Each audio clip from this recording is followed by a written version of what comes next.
Siksa kubur. Ibnu Qayyim dalam kitab Ar-Ruh menerangkan dua macam siksa kubur. Pertama, siksaan yang terus-menerus sebagaimana tertulis. Pada mereka diperlihatkan neraka pada pagi dan petang. Al-Hadid 40.246. Kedua, siksa kubur sementara bagi manusia yang tidak taat kepada Allah dan berbuat kejahatan. Dosanya ringan, akan menderita hisab siksa, lalu berhenti sementara, kemudian lanjut lagi kelak di akhirat. Masih menurut Ibnu Qayyim, siksa kubur akan terhenti dengan beberapa cara, di antaranya dengan doa orang hidup bagi orang yang mati. Dengan sedekah disertai istighfar dari orang hidup untuk mohon ampun bagi yang mati, atau dengan pahala berhaji. Hadis Abu Hurairah meriwayatkan bahwa Nabi berkata, bersihkanlah diri dari kencing, karena kebanyakan siksa kubur berasal dari bekas kencing tersebut. Hakim juga mengatakan kebanyakan siksa kubur gara-gara bekas kencing. Maka barang siapa mengerjakan kebaikan seberat zarah, niscaya dia akan melihat balasannya. Dan barang siapa mengerjakan kejahatan seberat zarah, niscaya dia akan melihat balasannya. Al-Zalzalah 7-8.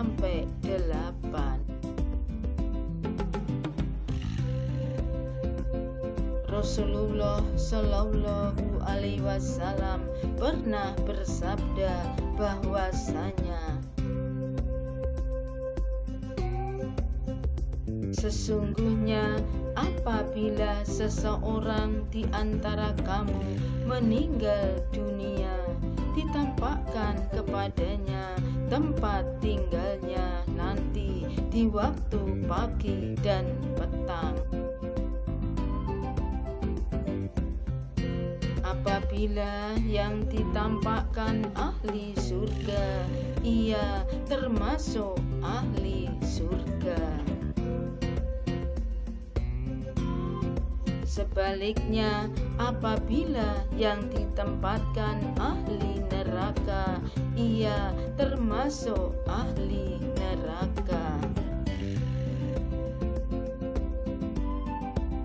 Kala itu dikatakan kepadanya, inilah tempatmu sampai nanti saatnya Allah membangkitkan kamu di hari kiamat. HR Bukhari Muslim. Anas radhiyallahu anhu pernah berkata, ketika seseorang hamba sudah dimasukkan dalam kubur dan ditinggalkan oleh temannya, maka datanglah dua malaikat lalu mendudukkannya dan berkata, "Siapa Rabbmu?" Si mayit menjawab, "Rabbku adalah Allah."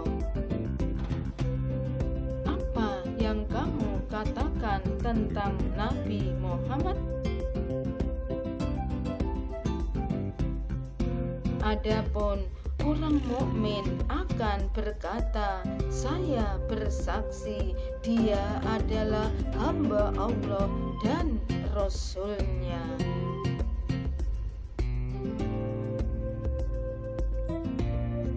Orang munafik berkata, "Saya tidak tahu," tidak bisa berkata seperti dikatakan mereka. Malaikat membentak, memukul dengan besi, mayat menjerit histeris, didengar oleh teman sekitarnya kecuali sakolain, jin dan manusia, HR Saikoni. Nabi Muhammad Shallallahu Alaihi Wasallam melewati 2 kubur lalu berkata, "Keduanya disiksa bukan karena melakukan dosa besar. Yang satu tidak betul-betul membersihkan ketika kencing, dan yang satu selalu mengadu domba." HR Asyaikoni. Imam An-Nasyai meriwayatkan dari Ibnu Umar radhiyallahu anhu bahwa Rasulullah Shallallahu Alaihi Wasallam bersabda,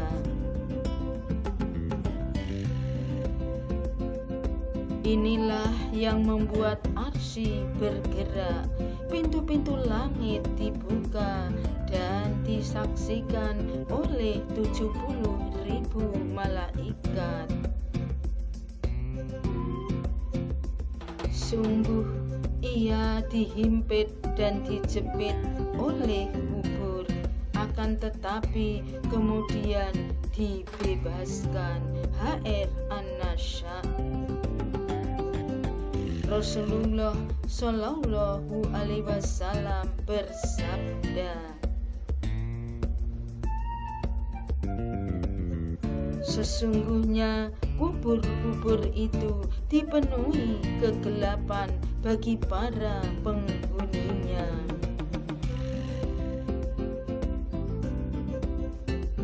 Dan sesungguhnya Allah Subhanahu wa Ta'ala menyinarinya bagi mereka dengan sholatku terhadap mereka. HR Bukhari dan Muslim. Rasulullah juga bersabda,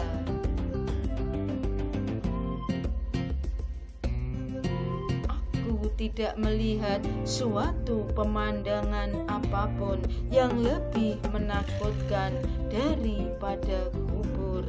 HR Tirmizi dan Ibnu Majah.